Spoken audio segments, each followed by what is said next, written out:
how often as a leader have you made an assumption that because a task, a technical skill, a responsibility was straightforward, simple, easy for you, that it should then be that way for everyone that is a direct report? And in that assumption, you're then struggling to understand why a direct report is having difficulty executing on this thing. And perhaps because you're having a hard time understanding why it's difficult for them, you are then painting them with a brush, an opinion, a character flaw. And that shows up in the way that you speak to them and or treat them, your opinion of them, how you rate their performance.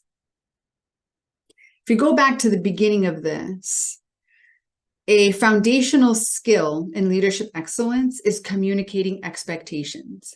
Communicating expectations at the beginning of working with people, meaning being hyper clear about what something looks like when it's done to mastery, why it's part of the whole puzzle, its importance and value to the big picture, how often it needs to be done, the approximate length of time it takes to do.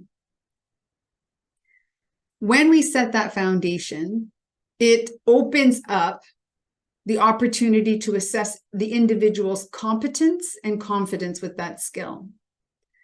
Do you know what this is? Yes? Show me. How much interest do you have in this? Very little. How are you going to motivate yourself to make sure you do it? Because it's a part of your job day in and day out. When we don't do this, then we put blinders on. And too frequently we'll make the fundamental attribution error that rather than assessing competence skill level, we will make the fundamental attribution error and blame character. When we want to correct this, it's never too late. We can always go back to having that foundational expectation conversation.